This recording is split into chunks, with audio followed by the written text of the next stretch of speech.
From the moment I started reading books, my dream was always to rise out of the culturally depressive social environment and find a circle of friends with whom I could seriously discuss art, literature, philosophy, religion, the moral perplexities of existence, and the search for the meaning of life. The essential environment for a writer to develop his self-awareness and talents. I read hundreds of biographies of writers, and they all had that. I never realized this dream. I never had that stimulating environment. By the time I was about 40, I understood that I would never have it. So I decided that my duty was to do everything I could to ensure others might have it. My entire teaching activity is focused on this goal. I listen with profound disdain to people saying that my efforts are aimed at creating a right-wing movement. There is nothing more useless than adopting doctrinal stances in politics. A person selects certain general rules and deduces from them what should be done in practice.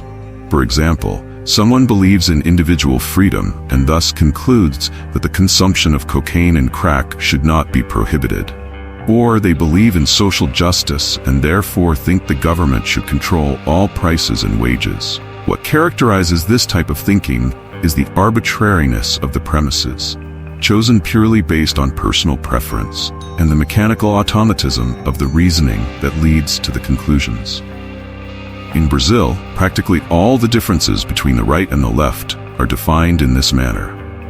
Things get even worse due to the irresistible tendency to reason based on figures of speech, catchphrases, and clichés, instead of critically elaborated descriptive concepts.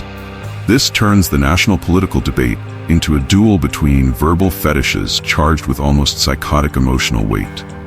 Concrete facts, the complexity of situations, the differences between levels of reality, the sense of proportions and nuances are all left out of the conversation. Aristotle already taught that politics is not a theoretical deductive science, where conclusions follow mathematically from premises, but a practical science that is enormously subtle, where everything depends on phronesis, the sense of prudence, as well as the exercise of dialectics.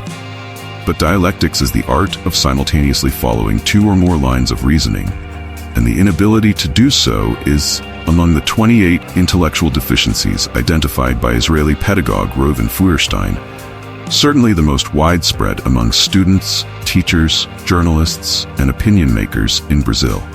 This deficiency is often so ingrained that it shapes the entire mindset of a given vocal personality. In what is called a debate in this country, what one observes in the participants is the incapacity to grasp the opponent's argument, the absence of a true intellectual exchange, replaced by the repetition of ready-made opinions that the debate in no way enriches. What set me against the Brazilian left since the early 1990s was not any liberal or conservative stance, but simply the realization of two facts. One, the political instrumentalization of cultural and educational institutions by the Gramscian Revolution was destroying intellectual life in Brazil and would soon reduce it to zero, which indeed came to pass. Two, the leftist party's preferential option for the lumpen proletariat, mistakenly taken as synonymous with the people under the lingering influence of Herbert Marcuse, was destined to transform the daily life of Brazilians into the bloody carnival we now witness everywhere. As is obvious and clear, the solution to any societal problems depends on the level of circulating intelligence and the moral consciousness of the population.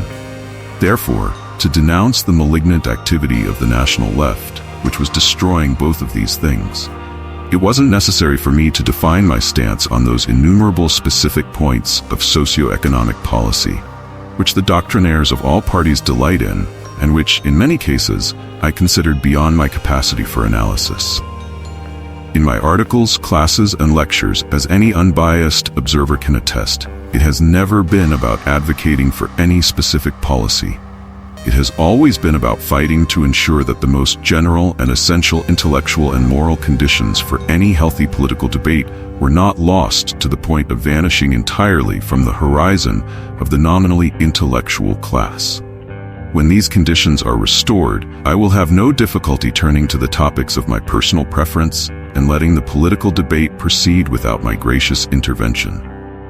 But the fact is, the mental deterioration of the country began during the time of the military regime and was soon exacerbated by the triumphant left to the point of becoming the most desperate calamity, done intentionally, with careful planning, Machiavellian in its execution, determined to impose, on the one hand, the cultural hegemony of electoral operatives, baroom agitators, and sleazy PhD holders with party cards, and on the other hand, the beatification of the lumpen proletariat and the complete perversion of moral consciousness in the Brazilian population.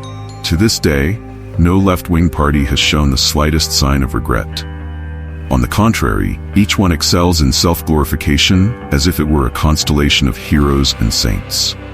Thus, they leave me no choice but to align with the right, if only because, at this moment, the right does not have the means to compete with the left in the practice of evil.